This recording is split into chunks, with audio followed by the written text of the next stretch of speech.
Dun, dun, dun. All right, we're gonna see how we're gonna do this. We're gonna see how we're gonna do this. Yeah. All right. Well, while I'm waiting to see if anybody, when folks gonna come in, I also want to see how I can share things with you. Okay.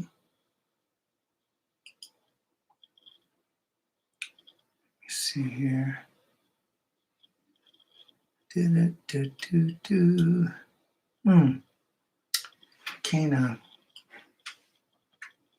in this case I haven't anyway.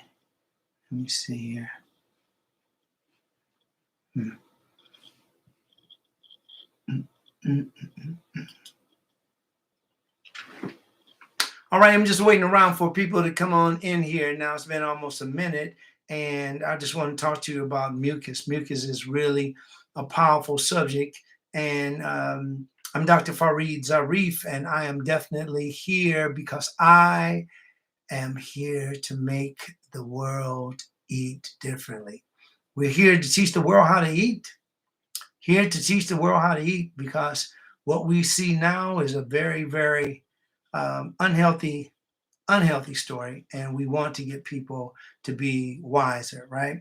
So I'm just going to take a little time so that I can um, share with you some of the things that we have to be aware of when it comes to um, mucus. Now I know that many people say that mucus isn't good for you. Mucus is the root of all sickness. Get rid of the mucus, and you would get rid of sickness and all of that. But that is for the most part incorrect. Is not correct at all. As a matter of fact, our bodies actually produce about 1.5 liters of mucus every single day. And without mucus, guess what? We wouldn't be able to sweep away the pathogens, all of the things that are against our body. We couldn't get those to come out our nose and our mouth, and we would be very sick people if not terminally ill. So terminally ill is not where you want to be. So it's really important that we take time to find out what's the truth about this. All right, all right. I am so happy to see melanated and plant-based. Good, we're on this. Great. At first I was like, whoa, anybody gonna be here? But of course, I know that Care is in the house. All right, great. So now I can do this with that. That's just like, when your family is in the bleachers, go get him, baby, get him. Yeah. And you like, all right, shoot, I can kick back now. That's how I feel when Kara shows up. So we're talking about mucus. Now, throat mucus and phlegm can be a result of allergies or a sore throat. But there are numerous reasons for throat mucus, revealing what is going on inside your body. Now, even when you are healthy, your body is constantly producing mucus. And as I said earlier, in fact, about 1.5 liters of mucus. So that is a misnomer. That is definitely something that, let me get my eyes together here, a little different. There you go. I'll just talk to the camera. There's something that is really different about the things that we're told, the things that we believe, and the things that really happen. So, and the things that are really real. So, we're going to talk about this excess mucus and how does one get rid of the excess mucus. Well, deep coughing is an effective technique that can be used to get rid of the phlegm and mucus. That's just the kind of albumin-like substance that people experience, and blowing the nose and all that. Some people have allergies. And simply, if you have allergies, it's very difficult because a lot of those allergies have developed, and those allergies can be autoimmune also. We have to look into these things because many of the things that you suffer from can be changed, but we just need a little time to understand them. We need time to um, research them, and time to just find more about them, which is the same thing as understanding. You know, uh, as opposed to the whole phlegm and the mucus thing, as opposed to the hacking cough, is basically only clears the throat. But deep coughing is more effective for cleaning the lungs. Begin by taking a deep breath and then you hold it for 2 or 3 seconds. Then use your stomach muscles to force the air up from your lungs. So a lot of people, they'll do, and you stay with it. I would say this would be, to me, the most civil way to do it is to make sure you have like a face towel and then put the face towel over your face while you're over your mouth while you're expectorating, or at least you want to get that out and loosen that phlegm up and feel better. So those are some things that you can keep in mind. I wanted to also read you like um, some of the foods that are very important when it comes to mucus, and when it comes to a remedy for the phlegm. So you have a few foods that actually reduce mucus, and that's the fruit and vegetables. You see, you will hear me say that almost for everything because fruits and vegetables, we are earthlings, therefore we are supported by what comes from the earth. A lot of the things that really mess us up are things that are overly, adulterated, you know. So when you get all these things that when they refine it over and over and over and over, then you end up with something else. And these things can be very detrimental to us, deadly in some cases, right? So the foods that reduce mucus are fruits and vegetables. They are the sources of the antioxidants, the nutrients, and that's what I talk about all the time. It's about those nutrients.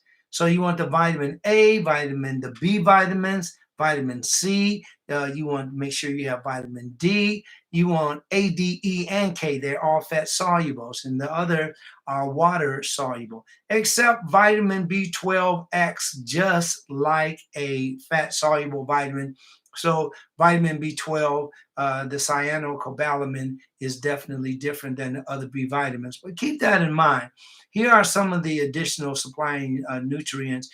Comes out of garlic, watercress, celery, onions, lemons, and parsley. All of these reduce the production of mucus according to the Lung Institute. So these are things that happen. These are people that experience the throwing up, or they experience a lot of the having excess mucus. And it can be very, very, um, annoying. Now, I talked about the foods that will reduce, watercress, yeah, they'll reduce the mucus, but here are some foods that will increase the mucus. Now, foods that increase mucus and phlegm production, the following are just some of the foods to avoid, as they are most likely to increase your mucus output or production. And that is, you ready for it? You probably already know what I'm going to say. Dairy products, yes, like milk products such as cheese and yogurt and cottage cheese. Refined sugars, remember that word, refined sugars. And such as would be in that same category would be like refined flour, for instance. Refined rice goes the same, and refined bread. Those refined grains, yeah, they will jack you up, and you will have even more of the mucus buildup. Okay, we're almost there because we're getting this to you nice and fresh. This I wanted to talk about. There's a way that you can start eating slowly to get the mucus out, because I know you want it out right away. One of the things is just having a real nice, the clear liquid soups. You can have that, and that's like the soup that I was talking about earlier. You know, celery soup is beautiful, just celery soup, right? And then you can have other things like a real clear soup can be onion soup, garlic soup. You see, you can take some carrots and you can actually take the carrots and mash them up and make a real nice carrot soup. You see, you can make a white bean soup. You know, the navy beans, you can make a nice, you can puree them for a different texture. And you'll find that a lot of that will cause the coughing up of mucus. Welcome, James Norman. Welcome, welcome. All right. Glad to see you, brother. Thank you for being here. So now we're going to talk about some of here. First of all, these are the foods that the soups that can actually break up the mucus. All right. Again, your body, it produces. I don't even have a liter, but if you have a liter bottle, you will see what I mean, or 1.5 liters. That's about all of the mucus that your body produces on a daily basis and more. If you're healing, even more. So this is something that comes from Cleveland Clinic, as a matter of fact. It's like the broth-based soups. Turns out that there's something to drinking a hot bowl of vegetable soup. These are the mixture of vegetable soups. And now this, they say on here, a lot of times you'll read online, and online will have some of the most basic things there that'll have you eating some of the things that aren't as healthy as you can. So again, avoid animals, everyone. Everyone avoid animals. This is a huge thing. On here, this is live on we're on YouTube, so please still make remarks down in the comments. We're gonna get this thing going, and I really appreciate you all being here, because it makes a whole big difference. It makes a whole big difference when you do this. I think I'm going to go on. I might even do another one just to keep it going and stuff. This is a lot of hard work, but this is really helpful to many people. Go on Instagram and leave them a little bit of something. Um, welcome. Eric Smart is in the house. Thank you, Eric Smart, for being here. All right, we got family showing up, standing up, and speaking out. Remember, leave comments there in your the comments below. So again, we're talking about some of the foods that can break up the mucus. All that mucus, you notice sometimes you wake up in the morning and you have all of that mucus, and you're like, goodness, and your nose is stopped up. A lot of those things are triggered by the heat or the temperature that you have. If you in the room, if you have a fan, make sure that fan is circulating. It circulates, and make sure that you have green plants there, green plants all around, so that the plants are known to correct the air. When you correct the air, what happens is now you're taking in the oxygen, and the plant is taking in the CO2. The what is that? That's carbon dioxide, not monoxide, because a lot of people get that confused. That carbon monoxide comes out of a car. That's out of the exhaust pipe, right? But carbon dioxide is the result of using the oxygen, and it is the exhaust of the used oxygen. Isn't it so fun? Yeah. All right. This is a lot of fun. And I think that a lot of you are going to learn from it. And this is really great. I know I've talked to Eric. Eric has always been about he's really tuning in and sharpening up on his awareness about the health, because this can make a heck of a difference. You know, you will have time to play with your children and to make sure that you have time to enjoy being around your loved ones, your families, and seeing your children grow up and get married and all of that stuff. And then talk about it. I talk about all that stuff, and it's a beautiful feeling. I got all of that stuff, the history and all these beautiful memories that you make with people. So this is really wonderful. Um, I would like to also get you to do make sure you like the page. We want to make sure that, oh yeah, and subscribe to this page so that I can alert you all when I'm back on. Here we go.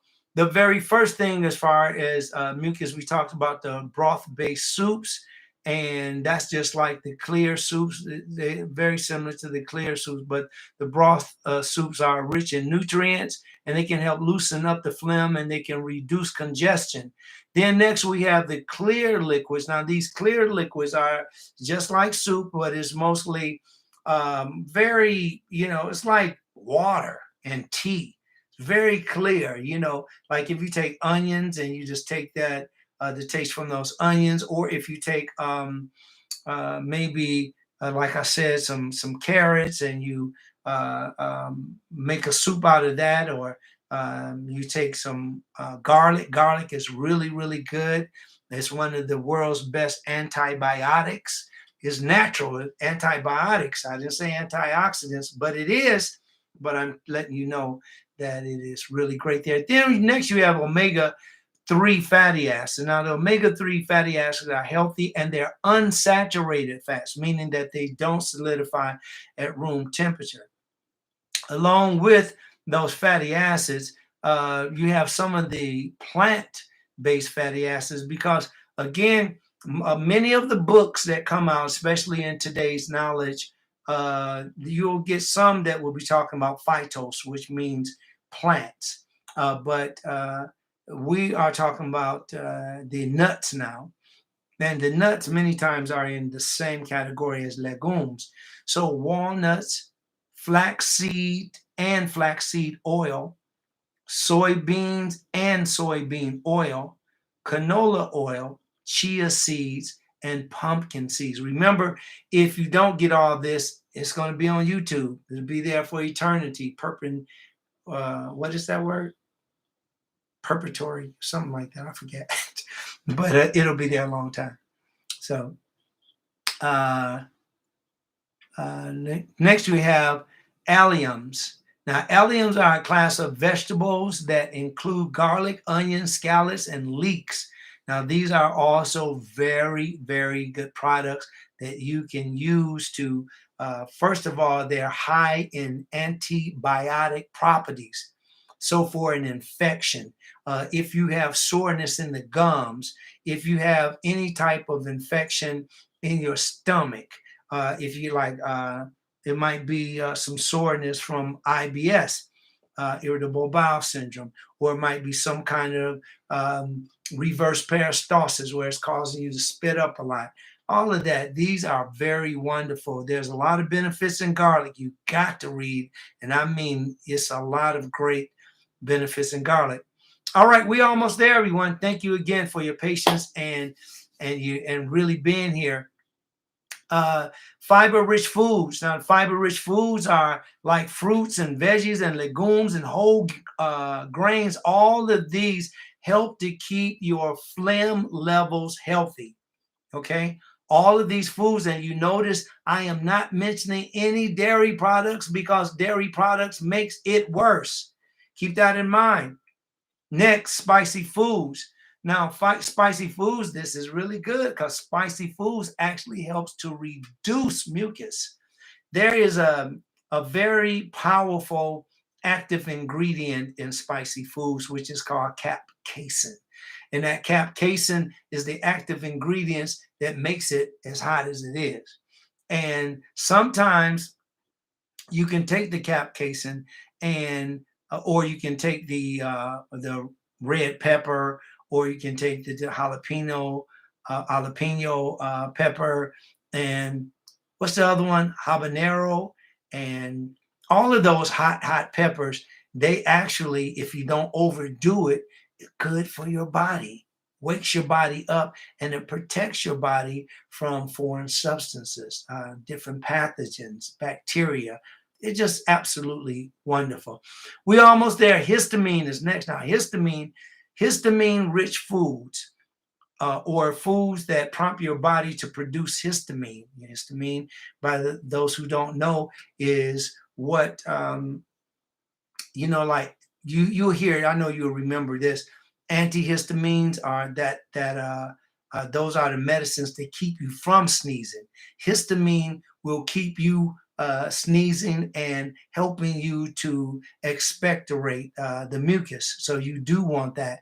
The histamine foods are spinach and veggie mayo like Vegenaise, for instance. Even the organic cheeses, the non-dairy cheese. And again, I would say, remember, you want to do it in balance, because some of that stuff is so refined that you need to really read on it and find out what is really in it, because they can psych you out. Before you know it, you're chewing something that is derived from an animal. Other things is you can get like the fermented products like alcohol, yogurt, and again, phytose only. Phytose means plant, just a little bit. Then you have tomatoes, citrus fruits, grapes, bananas, and strawberries. All right. Now I'm going to give you a few more, but I'm just going to run past these. The processed foods. Processed foods, I can't run past that, can I? No, because the food additives like sweeteners, preservatives, thickeners, or thickeners can all make the mucus. You can increase the mucus with that, but you really need to avoid the processed foods, because, or more like what again, the refined foods, because they make you have more uh, mucus. Now, the desserts that are made with um, or the beloved desserts, snacks that you could be another food. There could be another food that can cause you the mucus, but especially with people with acid reflux, that's also called gastroesophageal reflux. And according to Harvard Health Publishing, the you also include the the laryngeal pharyngeal reflux. And that comes from the larynx. So these are things that this is when you have mucus all around, all in your throat, from talking and stuff. Like when you don't have on your mask, and you find all of that mucus down there, that's because you have a lot of mucus in your throat. Okay, other things like caffeine, like from the coffee, is another ingredient that can weaken your esophageal sphincters and allow your stomach acid to back up into your esophagus and throat. So that is people that eat excessive amounts of caffeine, more than 3 cups a day. Alcohol is much like the other mucus causing foods and drinks. Alcohol can weaken the esophageal sphincter.